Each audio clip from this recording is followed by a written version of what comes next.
საღამო მშვიდობისა, ეთერშია სოლიდარობის დრო TV4-ზე და გადაცემას გაუძღვები მე დავით ახვლედიანი. ჩვენი სტუმარი გახლავთ ისტორიის დოქტორი, პროფესიული უსაფრთხოების დოქტორი, პროფესორი დავით კუხალაშვილი. საღამო მშვიდობის ბატონ დავით, მადლობა რომ გვეწვიეთ სტუდიაში. მოწვევისათვის. სალომე ზურაბიშვილი მართავს მორიგ შეხვედრას რიგით უკვე მეხუთეს ოპოზიციის წარმომადგენლებთან და ამ შეხვედრაზე მსჯელობენ პოლიტიკურ პროცესებზე, რაც ქვეყანაში მიმდინარეობს და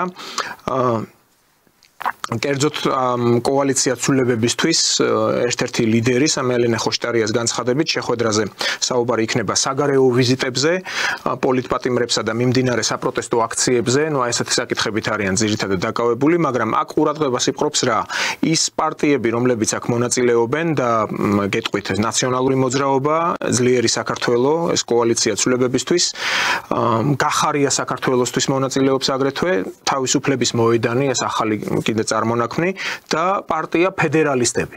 აი ეს ფედერალისტები რაღაც ახალი ფენომენია, ბოკერიასი და მისი ცოლის ამ ქალბატონის მიერ შექმნილი პარტია. თავად სახელწოდებაა საინტერესო. ფედერალისტები, ანუ რა იგულისხმება ამ ფედერალისტობაში? თქვენ როგორ ფიქრობთ, რომ პუტინი მოკვდება და მანამდე საქართველო შემზადდება როგორც სახელმწიფო რომელიმე სხვა ძლიერი მოთამაშის ქოლგის ქვეშ, მაგრამ შესაძლოა იყოს ფედერალური, აი ეს შეიძლება იგულისხმებოდეს?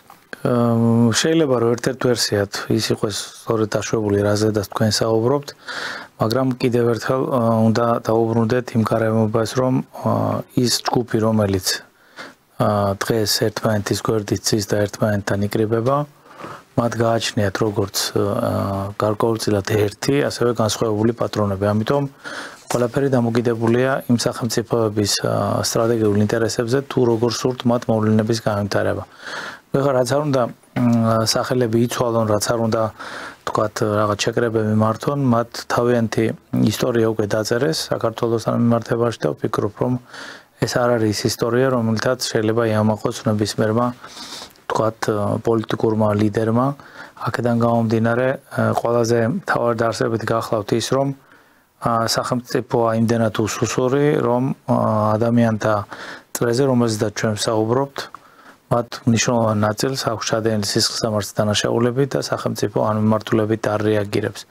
უსაკვირველია, რომ სახელმწიფო არ რეაგირებდეს იმ საფრთხეებზე, რომელიც შესაძლებელია პირდაპირ ან ირიბად უკავშირდებოდეს არსებული წესწყობილების ძალადობრივ დამხობას. აქ უკვე დღის წესრიგში შემოდის ერთი მნიშვნელოვანი თემა, ვის აწყობს ეს ყველაფერი და აქედან გამომდინარე კიდევ ერთი სლოგანი, რომელიც ჩვენც მოусმინეთ სანამ დაიწყებოდა ჩვენი გადაცემა, რომ ძალიან თავგუდმოგლეჯილი ეპატიჟებიან ოპოზიციას ადგილობრივ არჩევნებზე. ჩვენც წარმოუდგენელია ესეთი ტიპის დაპატიჟებები იმ ფონზე, თუ რა ოფიციალური განცხადებები იყო გაკეთებული 2024 წლის არჩევნების წინა პერიოდში და პროცესები, რომელიც ჩვენი ირგვლივ მიმდინარეობს და რომელიდანაც თითოეული ჩვენთაგანი ელოდება გარკვეულ სარგებელს, რომ ქვეყანაში სიმშვიდემ დაიმკვიდროს, ვფიქრობ, რომ ყველაფერი ის, რაც ჩვენ ახლა წარმოვადგინეთ, არ მოდის შესაბამისობაში და თანხმედრაში და კიდევ ერთხელ ვსაუბრობ, რომ ერთგვაროვანი გარემო ალბათობის მაღალი ხარისხით არც ხელისუფლებაში არ არის შექმნილი.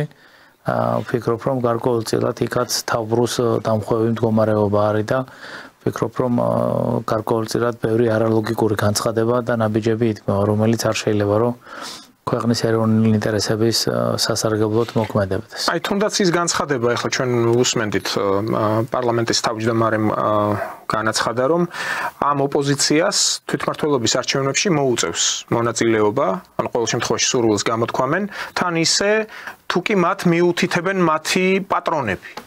ეს პატრონები იგულისხმება, რომ საქართველოს საზღვრებს გარეთ იმყოფებიან, თუნდაც იყოს ეს deep state, მაგრამ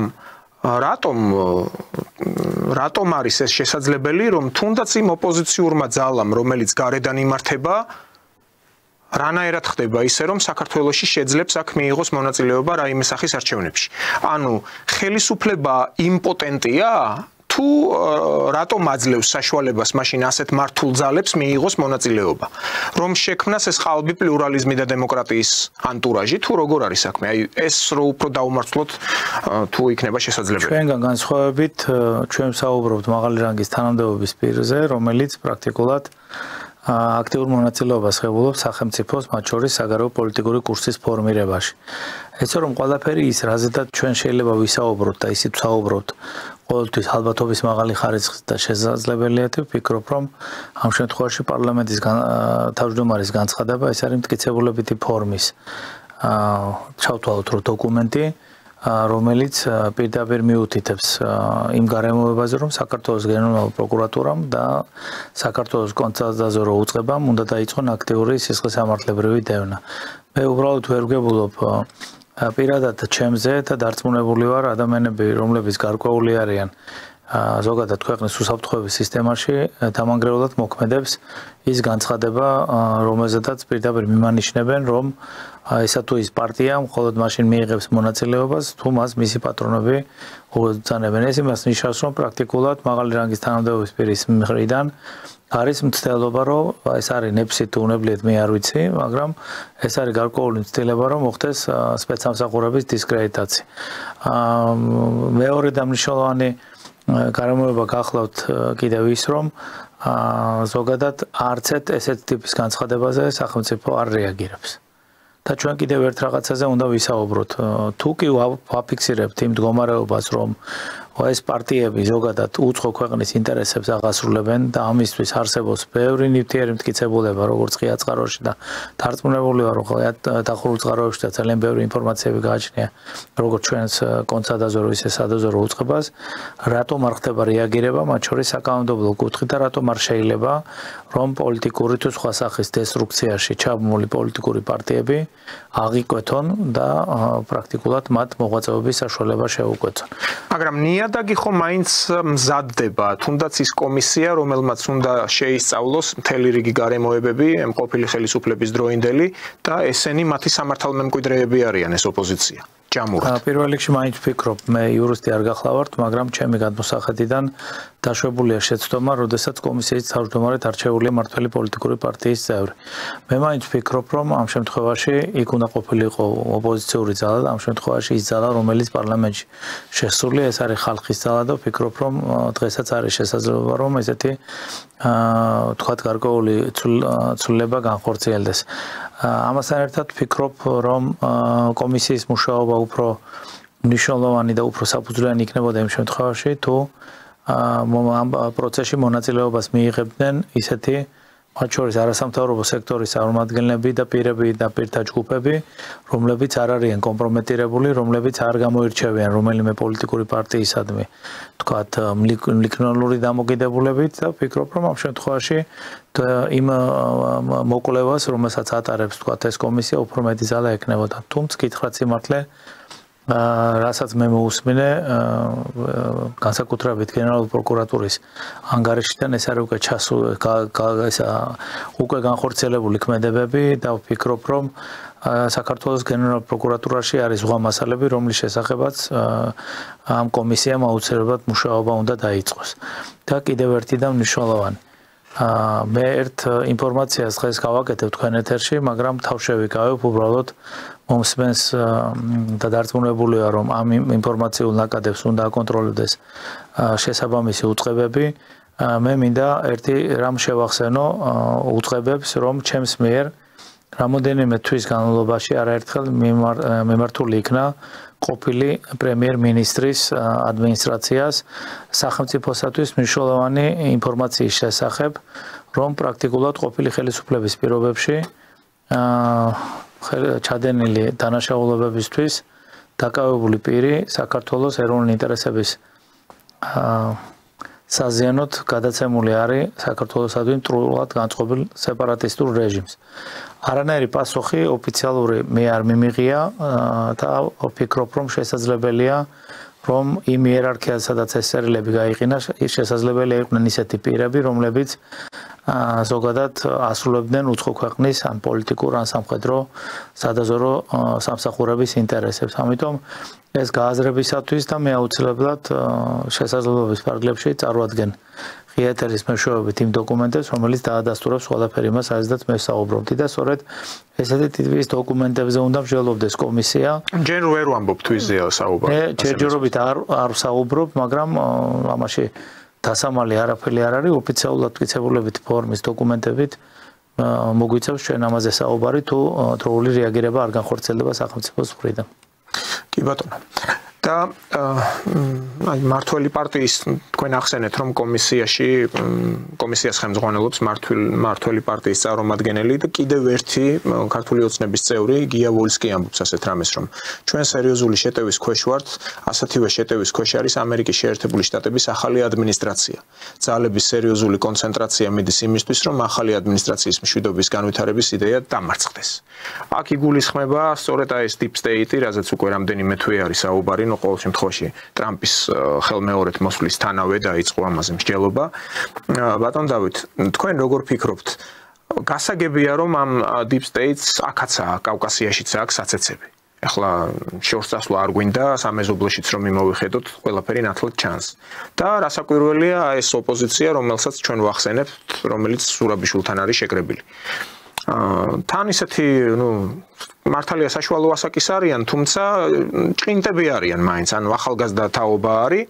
ერთ-ერთი მაგალითად ახლა სადღაც ბალტიისპირეთში იმყოფება, იქაც ანგარიშს აბარებს, თავიანთ ნავიგატორებს და ინსტრუქტორებს. როგორ ფიქრობთ თქვენ, ახლა გასაგებია რომ ხელისუფლება და მართველი პარტია, როდესაც საუბრობს აი ამ გარედან ჩარევაზე და ძირითადი აქცენტი არის ამერიკის შეერთებული შტატების პრეზიდენტზე და მის ადმინისტრაციაზე,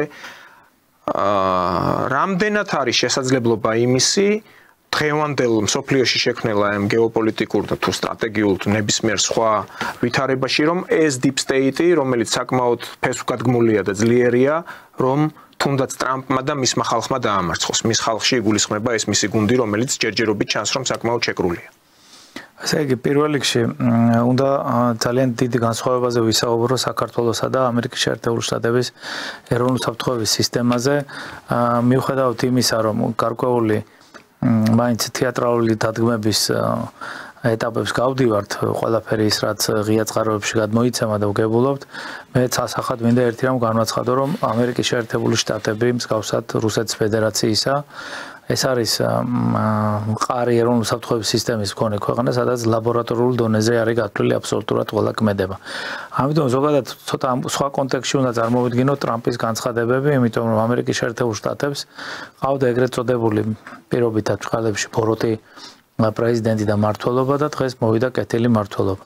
თუმცა პირველივე განცხადებები გვაძლევს იმის საშუალებას, რომ ჩვენ და სამწუხაროდ ყველა ის განცხადება, მნიშვნელოვანი განცხადება, რაც ტრამპმა გააკეთა, მათ შორის კანადასთან და გრენლანდიასთან მიმართებაში, ეს უნდა იყოს მნიშვნელოვანი იდენტიფიცირებული საფრთხე საქართველოსათვის და მათ შორის ყველა პოლიტიკური მოღვაწისათვის თუ სახელმწიფო მოხელისათვის, ვინც საგარეო პოლიტიკური გადაწყვეტილების მიღების პროცესში ერთვება. რომ ეს არის მინიშნება და ეს არის პირდაპირი პროვოცირება სხვა სახელმწიფოებისათვის, რომ მათაც შესაძლებელია კონდეთ ანალოგიური ინტერესები. აქედან გამომდინარე, მე ვერ შევხვდებოდი ძალიან დამაჯერებლად და კარგად ყველაფერი იმას, რაც თქვათ ამერიკის შეერთებულ შტატებში ხდება. იქ მყიფე და მყარი სისტემა არის, რომლის მარტივი რყევა პრაქტიკულად შეუძლებელია. მინდა გითხრათ ერთი რამ, რომ მიუხედავად იმისა, რომ უზარმაზარი თანხები დახარჯა ამერიკის შეერთებულმა შტატებმა თავის როგორც დღევანდელი ხელისუფლება აცხადებს ამერიკის შეერთებული შტატების, რომ თქვათ ძალიან დიდი თანხები დაიხარჯა და უაზრო დაიხარჯა, მე მინდა ერთი რამ გითხრათ, რომ მიუხედავად იმ რეკლამისა, რაც დღეს კეთდება, ამერიკის შეერთებულ შტატებმა მიიღო მნიშვნელოვანი სარგებელი. ყოფილ ხელისუფლებაზე მაქვს საუბარი და არ უნდა დაგვავიწყდეს ის, რომ არც ეს ხელისუფლება არ არის მოსული იმისთვის, რომ ამერიკის შეერთებულმა შტატებმა არ მიიღოს მნიშვნელოვანი სარგებელი. ამიტომ ჩვენი ტიპის სახელმწიფოებში ცოტა სხვაგვარად უნდა უდგებოდეთ აბსოლუტურად ყველა საკითხს, ყველა შეფასება. აი ის რაზეც ჩვენ ვისაუბრეთ, უკვე ჩვენ ახმული უნდა გქონდეს საფრთხე წინააღმდეგ შემთხვევაში.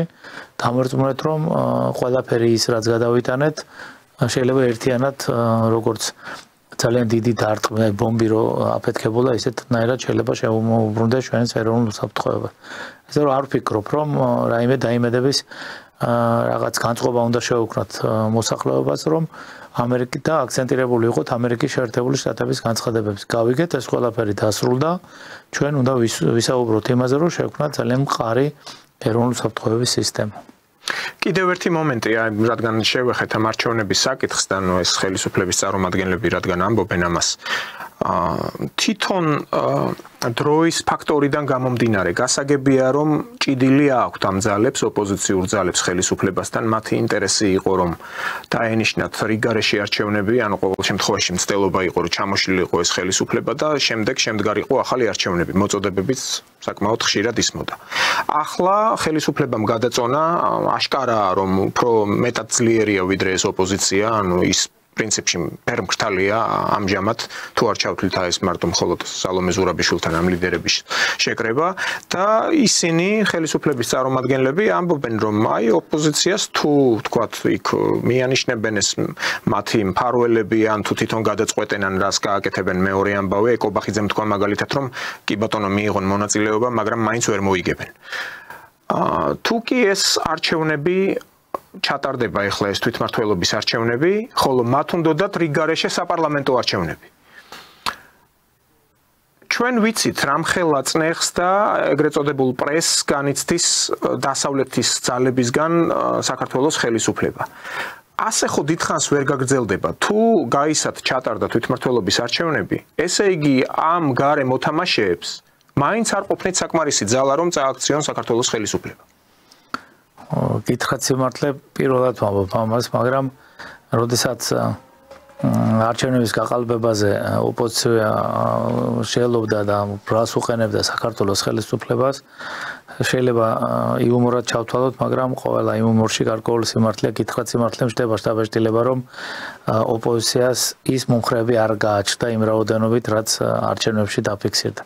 ეხლა რა მოხდა და როგორ მოხდა, ამაზე საუბარი შორს აგვიყვანს, მაგრამ ცაცაღად მინდა დაგიფიქსიროთ, ეს პოზიცია ალბათ მოვა დრო და როგორც ისტორიკოსები, ასევე პოლიტოლოგები თავიანთ დასკვნებს გააკეთებენ და მაინც ვფიქრობ, რომ ყველაფერი ის, რაც გაჟღერდა ციფრობრივი მონაცემით, ამ ტიპის მხარდაჭერა არ შეიძლება კონდეს ოპოზიციურ ძალებს, განსაკუთრებით დღევანდელი სურათი და მათი დამოკიდებულებები, მათი განწყობები და მდგომარეობა გვაძლევს იმის საშუალებას, რომ გარკვეულწილად მასში მოვიყვანოთ ჩემს მიერ გამოთქმულ ამ მოსაზრებას. არის ამ თქვენ ნათქვამში ლოგიკა, ვინაიდან მეც ხომ ჩვეულებრივად როგორც რიგითი მოქალაქე გახდით იმ არჩევნებზე, საპარლამენტო არჩევნებზე და საარჩევნო უბნებთან ეს exit poll-ების ახალგაზრდობა, რომლებიც აგროვებდა ამ exit poll-ებისთვის მონაცემებს, რამდენიმეს რო ვკითხე საიდან არიან, ყველა იყო არასამთავრობო ორგანიზაციებიდან, რომლებიც იყო ხელისუფლების საპირისპირო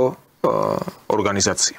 და თუ გავიხსენებთ ასევე ამ აისვერთან დაკავშირებულ სკანდალს, რომელიც პირდაპირ აყალბებდა ამ exit poll-ის შედეგებს ოღონდ წინა არჩევნებში. აი ამ თქვენს ნათქვამში ნამდვილად არის ლოგიკა, რომ ის ციფრები იყო ცოტა წამოწეული ოპოზიციის თვის. ის ციფრობრივი მონაცემები, რაც გაჟღერდა არჩევნების შედეგად, ეს ციფრობრივი მონაცემები საკმარისი იყო იმისათვის, რომ მომხდარიყო საქართველოში საბოტაჟური ქმედება, პარალიზება და შესაბამისად ამ პარალიზებით ძალიან გამარტივებული იქნებოდა ხელისუფლების ძალადობრივი დამხობა. პრაქტიკულად შესაძლებელი გახდებოდა 2003 სცენარის გათვალისწინება. ამიტომ აი ამაშიდაც ვფიქრობ, რომ კიდევ ერთი მინუსი ჩვენი ეროვნული უსაფრთხოების სისტემის და მყარობის გამოჩნდა და ეს სხვა ტიპის მოწყვლადობაზე უფრო მიგვანიშნებს და ვფიქრობ, რომ სპეცსამსახურებს ამ კუთხით განსაკუთრებული ყურადღება მართებდა. კიდევ ერთი, არ შეიძლება ადამიანს ნორმალურ ადამიანს, ვისაც ქვეყანა გიყვარს, ამაზე გული არ დაგწდეს, რომ პრაქტიკულად მთელი საკანონმდებლო ორგანოს კომპლექტაცია, როგორც ერთ მხარეს, მეორე მხარეს მნიშვნელოვანი ნაწილი არის დაკომპლექტებული ისე, რომ ადამიანთა მნიშვნელოვან კატეგორიას არანაირ დამსახურებას საკუთარი ქვეყნის წინაშე არ მიუძღვით, მათ არ აქვთ ისეთი ბექგრაუნდები, რომლებიც ზოგადად დადებით განწყობას იწვევდეს ადამიანში, რაც შეეხება ოპოზიციას, აქ უკვე კატასტროფა გვაქვს, იმიტომ რომ აქ გვაქვს ჩვენ უკვე სასჯელ მოხდილი თქვათ ადამიანების ერთობა მაგრამ მოხდილი აქვს ისეთი სასჯელები რომლებიც სასაცილოა და რეალურად არავის არ აუწონია და სამართლებრივი შეფასება არ მიუწია იმ დანაშაულებებზე რომელმაც პრაქტიკულად ჩამოარღვია ქვეყნის ეროვნული საფრთხეების სისტემა და დემორალიზებული გახადა საზოგადოება და ასუსტა ის როგორც პოლიტიკურად ისე ეკონომიკურად ისე სამხედრო მიმართულებით ამიტომ ვფიქრობ რომ ძალიან ბევრი საზრუნავია და ამ შემთხვევაში კიდევ ალბათ პირველად დავაფიქსირებ თქვენ ეთერში რომ თუ ამდენხანს ჩვენ გარკვეულწილად საუბრობდით რაღაც ნაწილობრივ რაღაც წმენდებზე რაღაც სიტუაციაზე მე ვფიქრობ უკვე ეს რესურსი საკმარისი არ არის აუცილებელია რომ დაიწყოს მასშტაბური და სისტემური წმენდა მათ შორის არ უნდა გამორიცხოთ ის გარემოება თუ გონივრულად მიუდგება ხელისუფალი ამ საკითხს რომ გარკვეული უწყებების დროებით გაუქმებაც კი იყოს მიზანშეწონილი. თავშივე აღიკვეთოს ეს ყოველგვარი საბოტაჟი. რომ რეალურად იმაზე მეტი დამაზიანებელი ქმედება არ მივიღოთ, რაც შეიძლება მივიღოთ უფრო ნაკლები საფრთხის შემცველი ქმედებები, როდესაც თქვა გარკვეული უწყებები არ არისებს. ეს იქნება რა თქმა უნდა დროებითი პროცესი, მაგრამ ყველაფერი უნდა გაკეთდეს იმისათვის, რომ საკადრო უზრუნველყოფა განხორციელდეს არა იმ ტიპის, რომელიც 50 წლის განმავლობაში ხორციელდებოდა, არამედ სუფთა წესით უნდა განხორციელდეს ყველაფერი, რომელშიც მონაწილეობა უნდა მიიღოს როგორც ფსიქოლოგებმა, ასე მაღალი დონის პროფესიონალებმა და ვფიქრობ, რომ ყველაფრის გამოსწორება შეიძლება. ეს ცხოვრება პრაქტიკულად აღარ შეიძლება, იმიტომ რომ კიდევ ერთხელ გეუბნებით ჯერ ხომ ისედაც მასშტაბურად არის გადინება საქართველოსთან, მაგრამ ძალიან უიმედო მდგომარეობა არის მათ შორის ახალგაზრდებს შორის, განსაკუთრებით იმ ახალგაზრდებს შორის, რომლებიც მოწადინებული არიან, რომ ძალიან კარგად ისწავლონ და სახელმწიფომ ისინი გამოიყენონ როგორც პროდუქტად.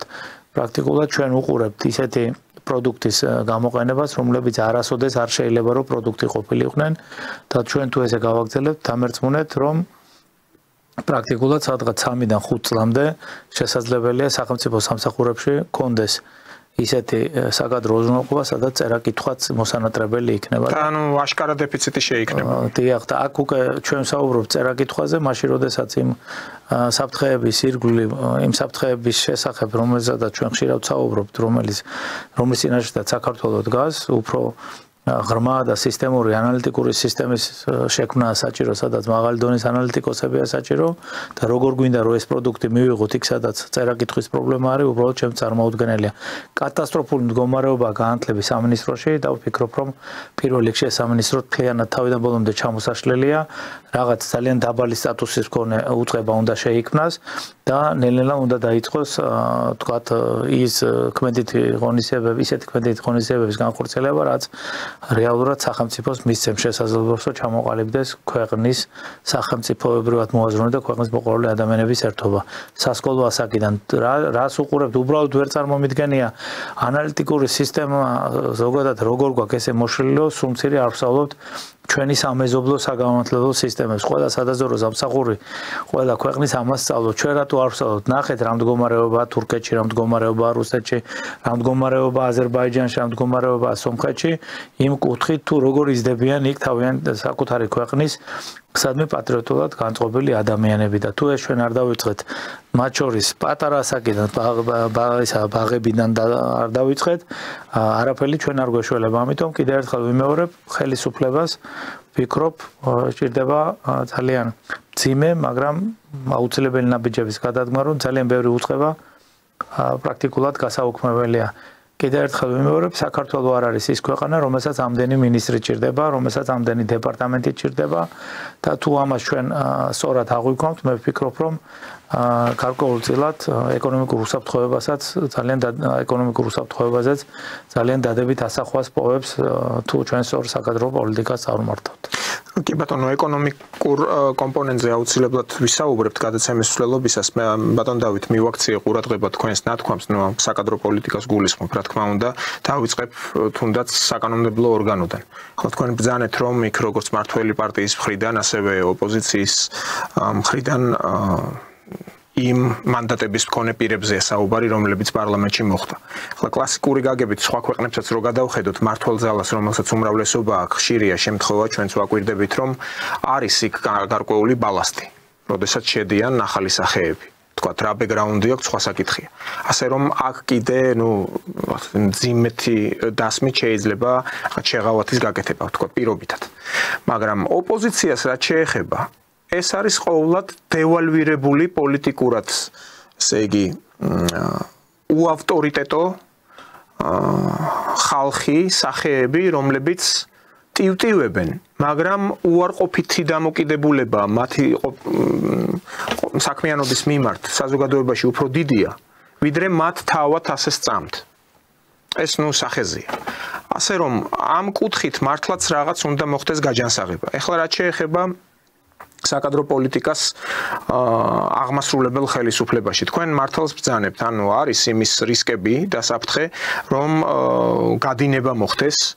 მე რაც გადმოცემით ვიცი, ხო, ყოველდღიური ურთიერთობიდან ადამიანებთან ყველა ძირითადად მიისწრაფვის უფრო კერძო სექტორში გადაინაცვლოს და რაღაც ბიზნესით დაკავდეს ან უფრო მომსახურების სფეროში დაკავდეს. ვიდრე ისევ და ისევ სახელმწიფო სტრუქტურებში, ან ისეთ სტრუქტურებში, სადაც საჭიროა მოქალაქეებისთვის ან იურიდიული საკითხების მოგვარება, ან თუ გნებავთ ავიღოთ თქვათ ისეთი უწყებები, როგორიც არის თქვათ ძალოვანი ან შინაგან საქმეთა სამინისტრო იქნება, პროკურატურა, საჯარო რეესტრი, სადაც ადამიანები რეგისტრაციას ახდენენ, ან უძრავი ქონების, ან ეკონომიკური საქმიანობის და ასე შემდეგ. იქ არის საჭირო აი საშუალო და უმცროსი რგოლი ეგრეთ წოდებული, რომელსაც მაღალი კვალიფიკაცია ექნება აი მომსახურების თვალსაზრისით.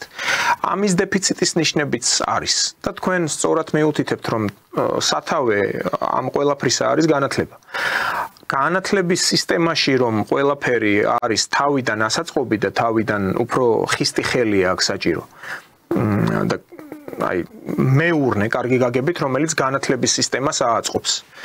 აქ ორი აზრი არ არის. ვინაიდან ერთი ადგილის ტკეპნით ახლა ჩვენ რასაც ვაკვირდებით, რამდენი ხელისუფლება შეიცვლება, იმდენჯერაც იცვლებიან მინისტრები, მაგრამ აი ურემი დგას ერთი და იგივე ადგილას, როგორც ან კრილოვის იგავარგში არ იყოს. ამიტომ აქ არის რაღაც ქირურგიული ჩარევა საჭირო, რომ განათლების სისტემას ჯეროვნად მიეხედოს.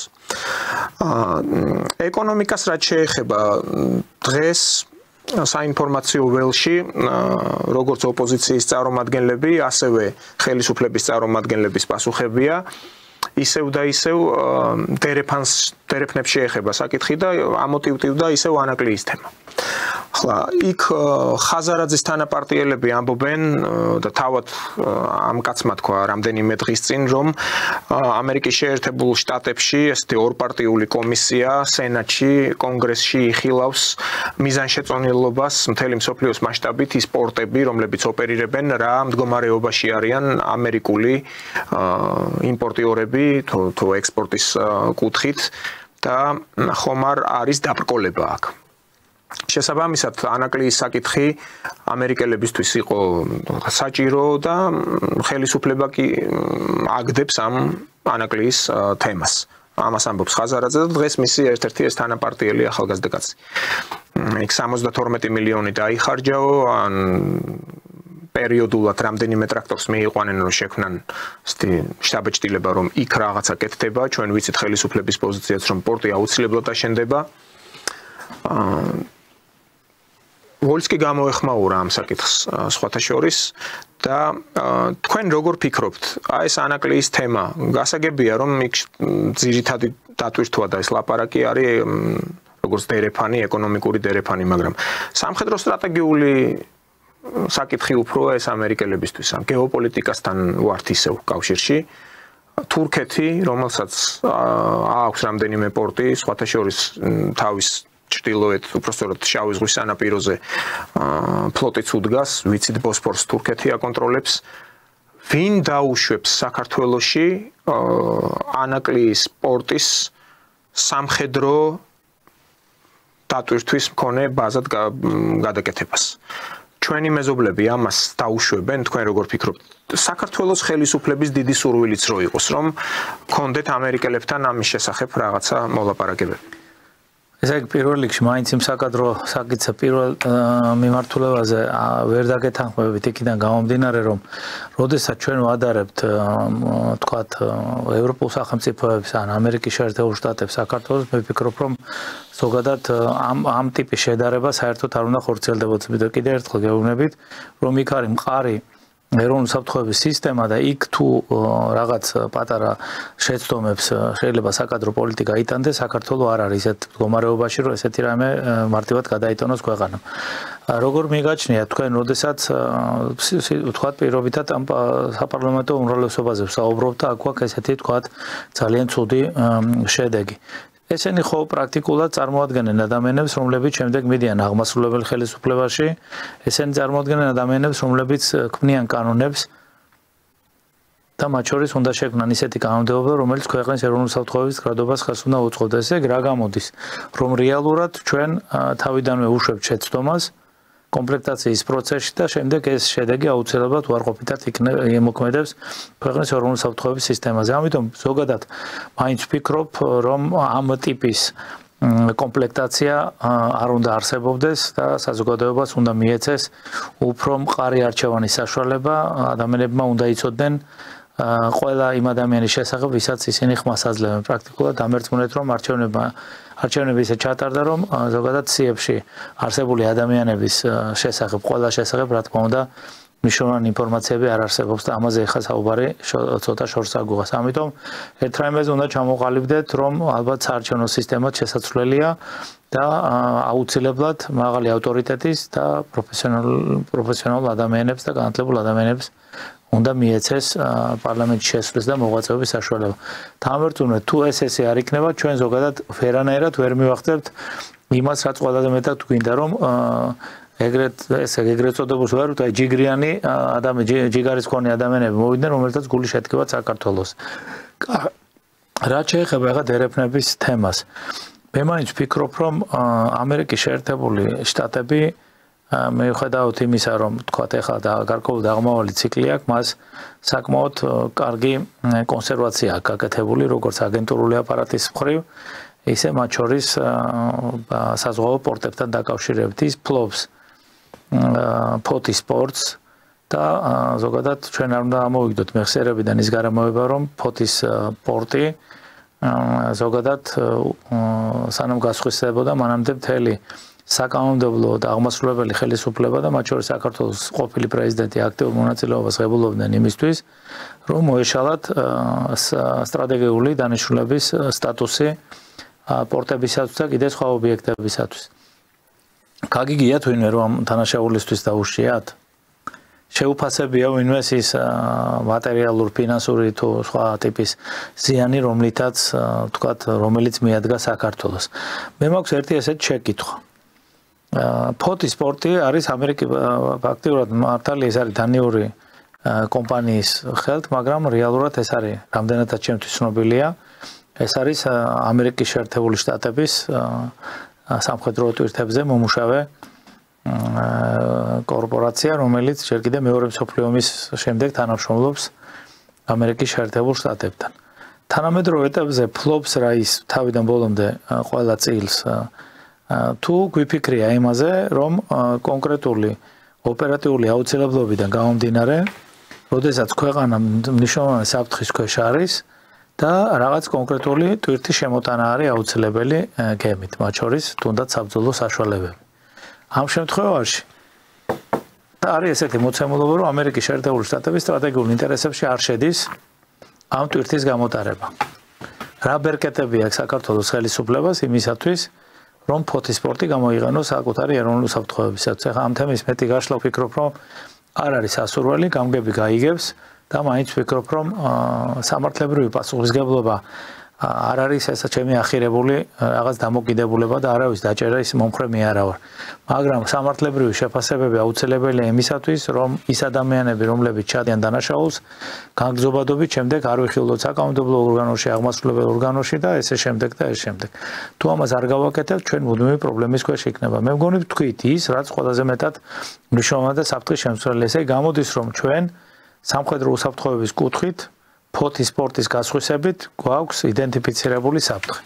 ამიტომ ხელისუფლების დამოკიდებულება რომ მან 50 რამდენადაც შემცნობილი 51%-იანი წილის ფლობის შემთხვევაში საკონტროლო პაკეტის შემთხვევაში აღორძინოს თქვა ანაკლის პორტი ფიქრობ სამხედრო სტრატეგიული და სამხედრო პოლიტიკური უსაფრთხოების კუთხით ქვეყნისაც არის მნიშვნელოვანი. ის თუ პროცესები თქვა იმ ტემპით არ მიმდინარეობს, ამაზე მე პასუხს ვერ გაგცემთ, მაგრამ იმ დერეფნის პროექტი არ არის მარტო პორტი. ამიტომ დანარჩენი მიმართულებებით საკმაოდ აქტიურად მიმდინარეობს მუშაობა, დაწყებულია გარკვეული ტვირთების გადაზიდვა და ის რომ ამ შემთხვევაში მარტო ამერიკის შეერთებული შტატები რომ ამ პროცესებზე ზეგავლენას ვერ მოახდენს, ამაზე მე მგონი უკვე დარწმუნებული ვართ და ერთი რამ უნდა დავიმახსოვროთ, რომ რამდენადაც ჩემთვის ცნობილია, ჩვენ აპრილის ბოლოს მგონი სამხედრო წვრთნები გვაქვს ნატოსთან ერთად, რომელშიც მე მგონი ჩვენ ვიღებთ მონაწილეობას და მგონი სასუნხეთიც და არ უნდა დაგვავიწყდეს, რომ სულ ახლა გაჟღერდა ინფორმაცია იმის შესახებ, რომ 2019 წლიდან ხდება ეს პროცესი და დღეს კვლავ არის მოსალოდნელი ერთობლივი სამხედრო წვრთნები ჩინეთის, რუსეთის ფედერაციისა და ირანის. ესე რომ მარტივი აღქმა და მარტო იმის აღქმა, რომ აი ამერიკა თქვათ რაღაც ინტერესებით არის საქართველოს ამემართებაში, ესე არა, საქართველოს შეარსებული პროცესებზე თქვათ გარკვეული ინტერესები გააჩნია როგორც რუსეთის ფედერაციას, ისე ჩინეთს, ისე გააჩნია ირანს, ისე გააჩნია აზერბაიჯანს, ისე გააჩნია სომხეთს და ისე გააჩნია თურქეთს. ამიტომ აქ არის ძალიან დიდი ვეშაპების ბრძოლა და კიდევ ერთხელ ვიმეორებ, ერთადერთი რაზედაც მე არ შემიძლია რომ ხაზგასმით არ აღვნიშნო და არ შეიძლება რომ ამაზე ადამიანებს მადლობა არ უთხრა იმ ადამიანებს, ვინც რეალურად მუშაობდა საგარეო პოლიტიკური კურსის ორიენტირებაში, რომ ჩვენ დღემდე მოვედით და მშვიდობა შევინარჩუნეთ. თუმცა ეს არ არის იმის გარანტი, რომ ჩვენ ხვალ მშვიდობა გვექნება. იმ დამოკიდებულებით ყოველ შემთხვევაში, რასაც ჩვენ ხედავთ, ჩვენ უფრო მე მგონი თქვენც როგორც რიგითი ამომრჩეველი და მეც როგორც რიგითი ამომრჩეველი, უფრო მაღალი ტემპით ველოდებოდით სხვადასხვა პროცესების ორგანიზებას, რომელიც ქვეყანას სიმშვიდეს მოიტანდა. ამიტომ არ შეიძლება ესეთი ტიპის დამოკიდებულებები ამან არ შეიძლება ქვეყანას სტაბილურობა მოუტანოს. კი ბატონო, და კიდევ ერთ დერეფანზე არის საუბარი, აზერბაიჯანული მედია წერს უკვე დღეს აი ტრენდმა გამოაქვეყნა მასალა, რომ მიღწეულია საკვანძო შეთანხმებები ამ ეგრეთ წოდებულ მწვანე კორიდორთან დაკავშირებით აზერბაიჯანსა და ევროკავშირს შორის. საქართველოს აი ვიცე-პრემიერი სურაძე არის ახლა დავითაშვილი, სიარტო დგას შუაში, ასევე უკრაინის წარმომადგენელი არის აზერბაიჯანის და ასევე ბულგარეთი შეიძლება ჩაერთოს ამაში. ანუ აზერბაიჯანიდან და საქართველოსდან უნდა გავიდეს 1200 მეტრამდე კაბელია, რომელიც კილომეტრამდე ბოდიში კაბელი შავ ზღვაში, რომელმაც უნდა მიაწოდოს ევროპას, პირველ რიგში უნგრეთს, ეს ელექტროენერგია შეიძლება მე ბულგარეთით შეუერთდეს და აგრეთვე რუმინეთი. ეს ქვეყნისთვის საკმაოდ დიდი დივიდენდების მომტანი შეიძლება იყოს, ანუ ეს არის ვაჭრობის შედეგი. დიახ. მაგრამ თქვენ როგორ ფიქრობთ, ბატონ დავით, რუსეთი განზე იქნება ამ ყველაფრისგან თუ საშუალოვადიან პერიოდში შესაძლოა აწყობდეს კიდეც უბრალოდ არ იყოს მის სამხრეთ საზღვრებთან რაიმე სამხედრო საფრთხე, თქვენ ახლა ახსენეთ რომ ნატოს წვრთნები შეიძლება იყოს ანუ სადაც საქართველოს და სომხეთიც მიიღებს მონაწილეობას და ამავე დროს აი ასეთი კაბელი უნდა ჩაიდოს შავ ზღვაში. ჩვენთვის ორივე საფრთხეა. ერთი რომელიც აპრილში უნდა მოხდეს და მეორე რომელიც თქვათ იწყება მეორე მიმართულებას. ესეთი ტიპის მოძრაობები საქართველოსთვის წარმოადგენს საფრთხეს. კიდევ ერთხელ აღვნიშნავ ძალიან დიდ შეცდომაზე, რომელიც დაუშვით რომ საქართველოს კონსტიტუცია ვაქციეთ რაღაც დაბალი დონის მარეგლამენტირებელ დოკუმენტად, სადაც შევიტანეთ ისეთი ცვლილება, რომელმაც მაშინვე საფრთხის ქვეშ დააყენა ქვეყნის ეროვნული ინტერესები. აღმოჩნდა რომ ეს გადაწყვეტილება, რომელიც მივიღეთ, იყო ძალიან მცდარი.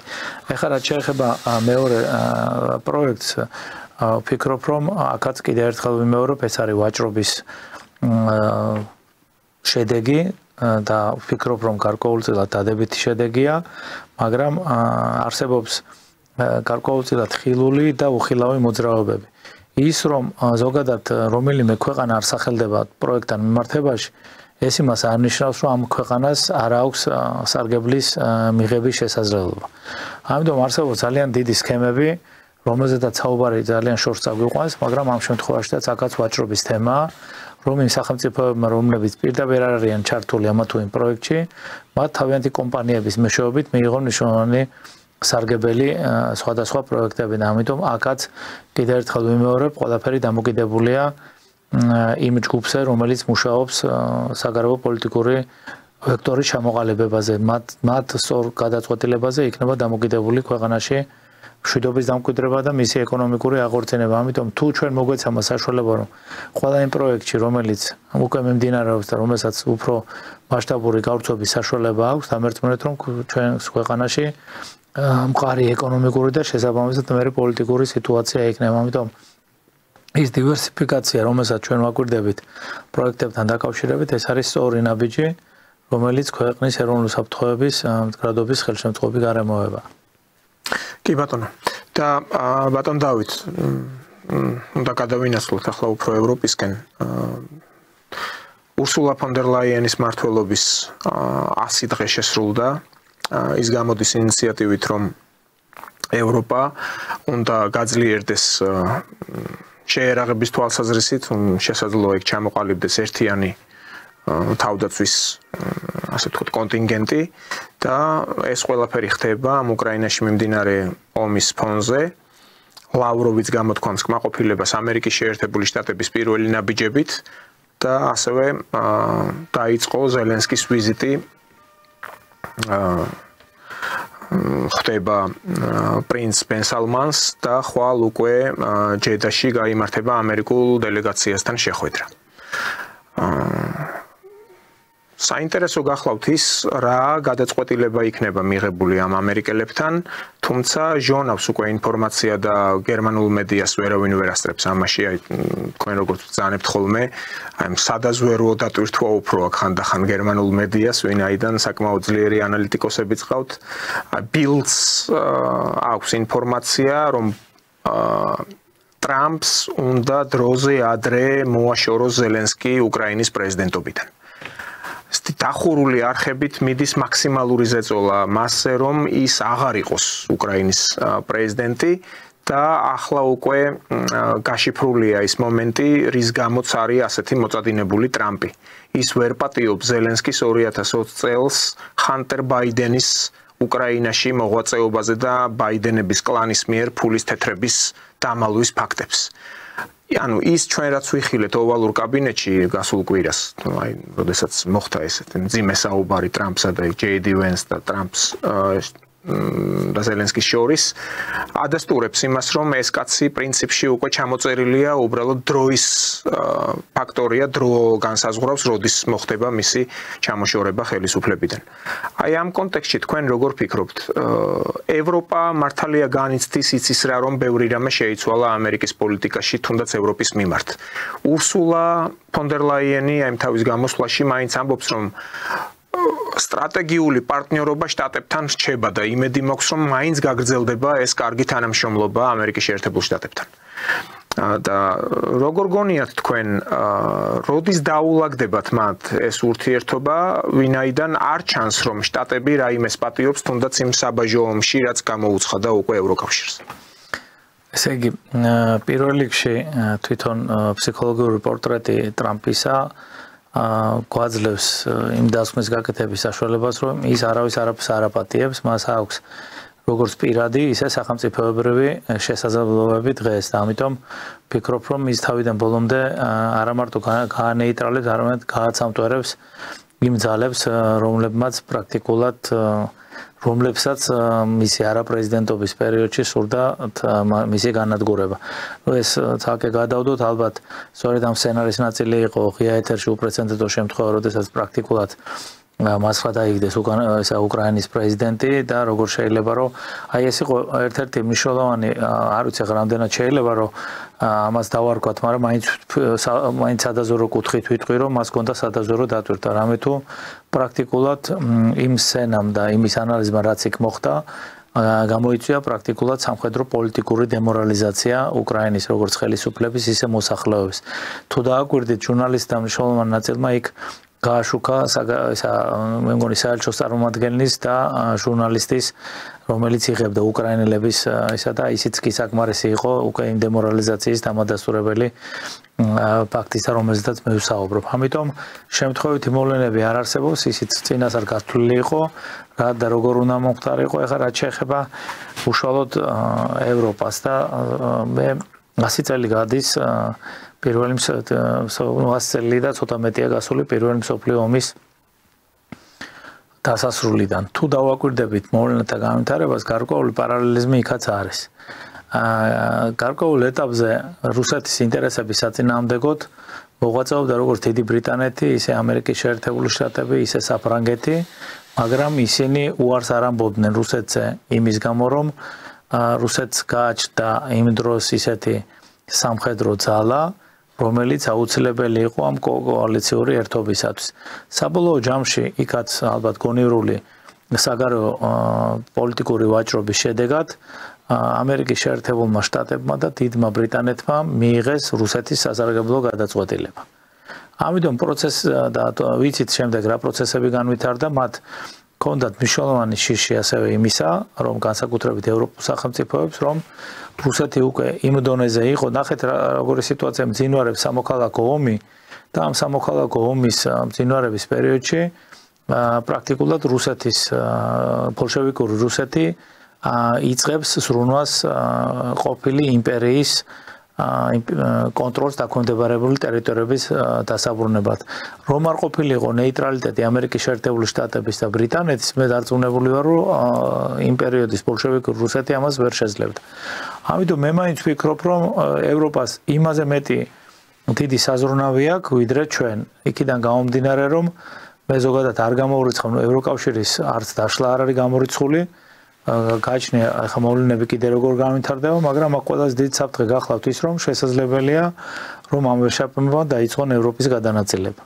და ევროპის გადანაწილება აწყობს როგორც რუსეთს, აწყობს ამერიკის შეერთებულ შტატებს და ასევე სხვა სახელმწიფოებსაც. ამიტომ ჩვენ თუ შევხედათ კომბინირებულად ზოგადად უკრაინის ომს, მე მაინც ვფიქრობ, რომ უკრაინის ომის ინსპირირება ყველა სახელმწიფოსათვის სხვადასხვა ინტერესს წარმოადგენდა, მაგრამ ვფიქრობ, რომ არსებობდნენ სახელმწიფოები, რომლებიც დაინტერესებული იყვნენ ევროპის დასუსტებით და პრაქტიკულად დღეს ჩვენ სახეზე გვაქვს ევროპის დასუსტება, ამიტომ არიან ისინი შეშფოთებულები და ამიტომ არიან ესეთი კოლექტიურად შეკრულები, რომ მათ შორის თქვათ საქართველოს გარკვეულ ხორცს აკებ მანქანად აქციონ, რომ რეალურად ამეთი დროებით მაინც შეაჩერონ ის საფრთხეები, რომელიც მათ წინაშე დგას. ამიტომ ანალოგიებს ძალიან დიდი მნიშვნელობა აქვს, ისტორიულ ანალოგიებს და ვფიქრობ, რომ თუ ისტორიკოსებიც და პოლიტოლოგებიც ამ კუთხით გარკვეულ მნიშვნელოვან ინფორმაციებს უფრო სიღრმისეულს მეაწოდებენ საზოგადოებას, დარწმუნებული ვარ, რომ საზოგადოებრივი განწყობა უფრო უკეთესი იქნება და ადამიანთა შეგნება მათ შორის სახელმწიფოებრივი აზროვნების კუთხით. კი ბატონო, და თქვენ ახლა რასაც ბრძანებდით, ანუ ეს სისუსტეები, თუნდაც ახლა გამოჩნდა მაგალითად აი იმ პლატფორმაზე, X პლატფორმაზე, რაც გააჩაღეს ილონ მასკმა, მარკო რუბიომ ხარი დაუჭირა პოლონელების სიკორსკის და ტუსკი გამოიქომაგა, გამოესარჩლა თავის საგარეო საქმეთა მინისტრს. ანუ ძალიან უდიერად მოეპყრო მასკი, ნუ საპასუხო იყო ეს რეაქცია სიკორსკისადმი. ხო, შენო სოროსის გოშია ხარო, ამიტომ რომ მასკს აქვს შესაძლებლობა და ამერიკის შეერთებულ შტატებს სამეცნიერო ტექნიკური დაზვერვის მიმართულებით კლოდეს მნიშვნელოვანი ინფორმაციები სხვადასხვა მიმოქცევების შესახებ. აი ეს თქვა სწორედ, ხო, ანუ იქ საუბარი იყო ტელემაყურებელმაც რო იცოდეს, ვინც არის ის, რომ Starlinks ფლობს ზუსტად მასკის კორპორაცია, რომელიც ამარაგებს სადაზვერო ინფორმაციით ამერიკულ მაპატიეთ უკრაინის ჯარებს იქ ფრონტის ხაზზე. და იყო საუბარი, რომ მასკ შეეძლო გაეთიშა ეს. ისიც ითქვა, რომ მე რო გავთიშო ეს Starlink-ის მომსახურებაო, უკრაინის ფრონტი ჩამოიშლებაო, ერთ დღეში ჩამოიშლებაო. და სიკორსკი გამოეკომაგა, ახლა უკრაინელებს ვიცით რა, ჩვენ ვიხდით თუ ამ ფულსო, ამ მომსახურებაშიო პოლონეთი იხდისო უკრაინელების სასარგებლოდ სტარლინკის მომსახურებაშიო და თუ კი ასეთი რამე მოხდა და გაითიშაო გამოდის რომ მასკის ეს კორპორაცია არაკეთილსინდისიერი გამოვაო და ამან მიწერა X პლატფორმაზე მასკმა რომ შენ ვინ ხარო საერთოდ შეგოშიაო ანუ დაახლოებით ასეთი რაღაც იყო. სოროსის ბახალა ხარო, აი პირდა არ მინდა რომ უბრალოდ შემეშალოს ის ციტატა რაც თქვა, მაგრამ სოროსის ხელდასმული ხარო, ხო? სოროს გასაგებია ეს ტრამპის ხალხი რატო ვერ იტანს, ხო? და ნუ გამოექო მაგა მერე ტუსკი პრემიერ-მინისტრი. ახლა შეხედეთ უბრალოდ თვითონ ამერიკის შეერთებული შტატები რა დონეზე არის. ნახეთ, მთავარ სადაზვერო ინსტრუმენტს, რომელიც თქვა წლების განმავლობაში, შეიძლება აწრეულების განმავლობაში გამოიყენებოდა მსოფლიოს მასშტაბით არასამთავრობო სექტორზე, პრაქტიკულად მან უარი თქვა. რატომ თქვა უარი? იმიტომ რომ მისი განვითარების დონე სამეცნიერო ტექნიკური მიმართულებით იმდენად მაღალია, რომ მას აქვს პრაქტიკულად ცდომა აბსოლუტურად ყველა დონის ინფორმაციებზე და ალბათობის მაღალი ხარისხით იმ ეგრეთ წოდებული თქვათ აგენტურული სადაზვერო ხასიათის აგენტურული ფიზიკური დაზვერვის მეშვეობით მიღებული და სამეცნიერო ტექნიკური კუთხით მიღებული ინფორმაციული ნაკადები არის გადამწყვეტი უკვე თანამედროვე ეტაპზე ეს ადრეც ესე იყო, მაგრამ ნახეთ, როდესაც უარს ამბობ ამ დონის, მაღალი დონის, თქვათ, გარკვეულ შეღწევადობისთვის ხელსაყრელ, თქვათ, სეგმენტებზე, შენ ესე იგი გარკვეულწილად უფრო მაღალი დონის განვითარება გააქვს და ამიტომ ხდება ხოლმე გარკვეულ ტექნოლოგიებზე უარის თქმა და ამიტომ რაც არ უნდა ეხა იყვირონ არასამთავრობო სექტორის წარმომადგენლება, ეს არ არის საქართველოს ხელისუფლების გადაწყვეტილი უბრალოდ თავიანთი პატრონისათვის ისინი უსარგებლონი არიან და ეს ხშირად გავს ისეთ მდგომარეობას ბოდიში ამ შედარებისათვის, როდესაც სახლში ერთგული ძაღლი ყავთ და მერე უცებ გაიყვანთ და მიატოვებთ უპატრონოთ ესეთ მდგომარეობაში აღმოჩნდნენ და აღმოჩნდებიან ამ მაღალი ალბათობით მიუხედავად ევროპული სახელმწიფოების განცხადებისა ევროპა ვერ შეძლებს იმ დონით არასამთავრობო სექტორის უზრუნველყოფას და კიდევ ერთხელ ვიმეორებ ხელისუფლება და სპეცსამსახურები უნდა იყვნენ ყურადღება და საკანონმდებლო ორგანო. რა პრობლემა არის დასანქცირება იმ პირებისა, რომლებიც სხვადასხვა ანგარიშებით სარგებლობენ და ჩვენი ქვეყნის ინტერესების საზიანოდ დადიან სხვადასხვა ქვეყნებში და ახორციელებენ სადაზვერო პროპაგანდას ჩვენი ქვეყნის საზიანოდ. ესე იგი ამ შემთხვევაშიც უბრალოდ გითხრათ სიმართლე რა დონის თამაში მიმდინარეობს საკუთარ თავს ვეთამაშებით და საკუთარ თავს ვამხობთ. ნუ ეს არ არის ნორმალური მდგომარეობა. ერთ-ერთ მასმედიის საშუალებაში გამოვიყენე ტერმინი, რაღაცა თუ მგონია რომ მაღალი რანგის თანამდებობის პირთა მნიშვნელოვანი ნაწილი გამოირჩევა არხეინობით და ისინი არხეინად უყურებენ ყველაფერს და გონიათ რომ ყველაფერი კარგად არის. ამიტომ ვფიქრობ რომ საკადრო ცვლილებების დროც დადგა, იმიტომ რომ არსებობს დამერწმუნეთ რომ არსებობს მნიშვნელოვანი პერიოდები, რომლის შემდეგ უბრალოდ ადამიანს აღარ შეუძლია რომ რეალურად აღიქვას მოვლენები და პრაქტიკულად ის გამოიფიტება. აი მაგალითად ოპერატიულ საქმიანობაში უცხო სახელმწიფოებში არსებობს გამოცდილება რომ 10 წლის განმავლობაში 10 წლის შემდეგ ადამიანთა მნიშვნელოვან ნაწილს უშვებენ საპენსიო ასაკით სახლებში. ან იყენებენ სხვადასხვა მიმართ. იქ პრაქტიკულად გამოუყენებელი ადამიანები აი რუსეთში მაგალითად აი სპეცსამსახურის გამოცდილ კადრებს ცალკე ქალაქებს უშენებდნენ. გასაგებია, როგორც რეზერვაციაში ისე ეგრეთ წოდებული უცხოურ კომპანიებში, რომელიც მათ შორის საქართველოს შემოდიან, ძალიან ბევრი არის ეგრეთ წოდებული თეთრსაყალოიანები, რომლებიცაც ქონიათ ადრეულ პერიოდში ან სპეცსამსახურებში, ან პოლიციურ უწყებებში, ან თავდაცვის უწყებებში მუშაობის გამოცდილება მათ საკადრო კარგო არ აქვთ, მაგრამ კიდევ ერთხელ გეუბნებით, ძალიან რთულია იმ ოპერატიულ ვითარებაში, რომელშიც ჩვენ ცხოვრობთ, თუნდაც 3 და 4 წელი და 5 წელი იყო ერთ და იგივე თანამდებობაზე პრაქტიკულად. ეს არის წარმოუდგენელი, იმიტომ რომ იმხელა დატვირთვა თუ რეალურად შენ ამ დატვირთვას იღებ, რომ იქ ძალიან ეჭვი მეპარება, რომ თქვათ არ მოეცეს გავლენის ქვეშ ასე შემო. ამიტომ ვფიქრობ, რომ ცვლილებების დროა. კი ბატონო, გეთანხმებით სრულიად და აქვე დავამატებ არა მარტო სპეცსამსახურებს, დიპლომატიურ სამსახურებსაც ეხება ეს. დასავლეთში მიღებული პრაქტიკაა, რომ ელჩი იმიტომ იცვლება 3 წელიწადში, ნუ +1 იქ დამატების უფლება აქვს კიდე 1 წლის თუ რაღაც ისეთი ქვეყანა არის. იმიტომ კი არ იცვლებიან, რომ უკეთეს ადგილას შეიძლება გადაიყვანონ. გერმანელებს როგორ აქვთ მაგალითად 3 წელი, როდესაც დიპლომატი არის მივლინებული რომელიმე ქვეყანაში, რომ ჩამოდის 1 წელი აუცილებლად უნდა გაჩერდეს საკუთარ ქვეყანაში. რომ არ დაკარგოს, ანუ არ კონდეს წვეტა საკუთარი ქვეყნის სიყვარულთან, ასე ვთქვათ.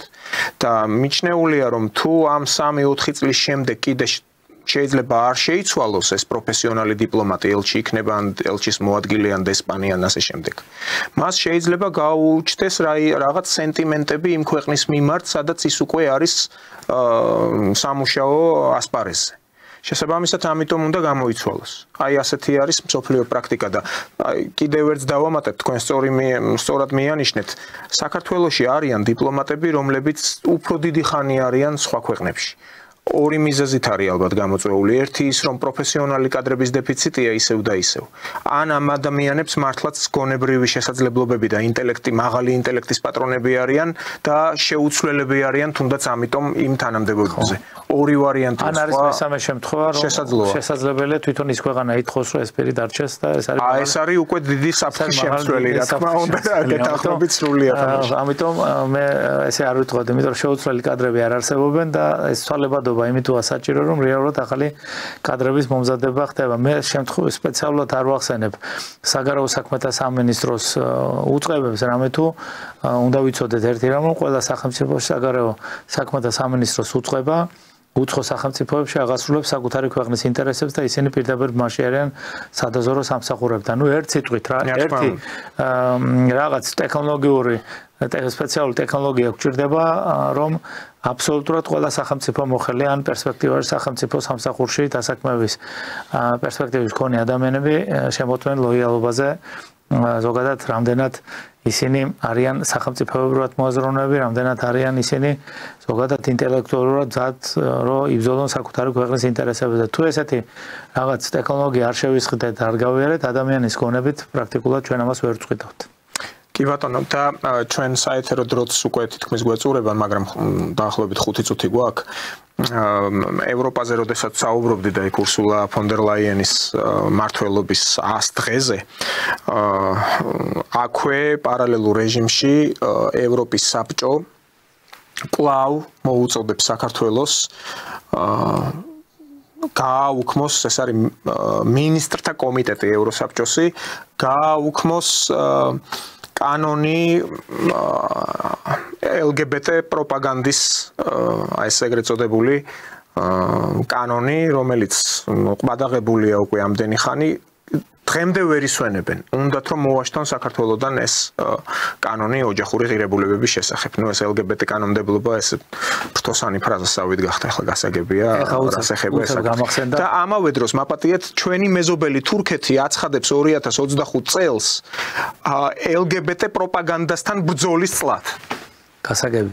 ერთ სიტყვით გამახსენდა ახლა ერთი ესეთი შეფასება მაქვს ლენინის წაკითხული, რომ როდესაც ევროპელებს აფასებს, რომ კაკეტკები არიანო ესე და მათი ყიდვა ნებისმიერ დროს შეიძლება. მე მაინც ვფიქრობ, რომ ყველა ის მოვლენები, რაც ჩვენს ირგვლივ განვითარდა, ამან აჩვენა, რომ რეალურად ძალიან მაღალი დონის კორუფცია ევროკავშირში და შესაბამისად ალბათ ის, ვინც ჩვენთან ის ჯგუფი, რომელიც საგარეო პოლიტიკურ კურსს განსაზღვრავს და იბრძვის, რომ გარკვეულწილად ქვეყანაში სტაბილურობა იყოს, ვთვლი, რომ ამ ძალას არასერიოზულად მიიჩნევს, იმიტომ რომ ვთვლი, რომ ამ ჯგუფს და სახელმწიფოს აქვს დღეს შესაძლებლობა, რომ დახარჯოს მნიშვნელოვანი თანხები, თქვათ ესეთი ჯგუფების კორუფციული გარიგებებისათვის. ამიტომ მაინც უნდა ცოტა კარგ განწყობას რო დავამთავროთ, ძალიან არასერიოზულად მიმაჩნია უკვე ის განცხადებები, რასაც ევროკავშირი აკეთებს, იქიდან გამომდინარე, რომ ამერიკის შეერთებული შტატების მხრიდან გაკეთებული განცხადებები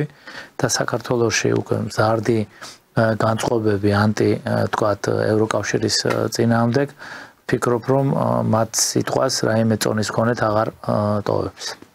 კი ბატონო, და აქვე ბარემ რითაც დავიწყეთ გადაცემა, ეხლა ამათი სხეულთ მოძრაობები არის ასახული, ოპოზიციონერებს გულისხმობ. მაგალითად, თინა ბოკუჩავა ამბობს, რომ 31 მარტისთვის ერთობლივად დავიწყებთ მზადებასო, მაქსიმალური გაერთიანება და ძალისხმევა არის დაკვეთა, რაც საზოგადოებაში არსებობს, ამბობს. ეს ბადრი ჯაფარიძე იძახის, რომ სალომე ზურაბიშვილის პოზიცია პოლიტიკური და საზოგადოებრივი ჯგუფების მაქსიმალური კოორდინირება, მიგვაჩნია, რომ მის ირგვლივ უნდა მოხდეს საერთო ფორმატის შემუშავება, ანუ ისევ ზურაბიშვილის ირგვლივ აპირებენ რაღაცა ფორმატის შემუშავებას, ნუ აი რა რა ვიცი, უკვე სიტყვათა მარაგი შეიძლება არ მეყოს. მიუხედავად იმისა, რომ ახლა ლიტერატურასთან ნამდვილად კარგად მეგობრობდი, ან მარტო 4 თაობის ბიბლიოთეკა მაქვს დაახლოებით 5000 წიგნამდე, მათ შორის ბიბლიოგრაფიულ იშვიათობებთან. მაგრამ ნამდვილად ხანდახან ეს სიტყვათა მარაგი მაკლდება, როდესაც აი ამ ადამიანების ერთი და იგივე მჭხიბაობაზე მიდგება საკითხი. ანუ სალომე ზურაბიშვილის გარშემო რა უნდა გააკეთონ, როცა აი აბსოლუტურად ვერაფერი ვერ ქნა ამ ადამიანმა.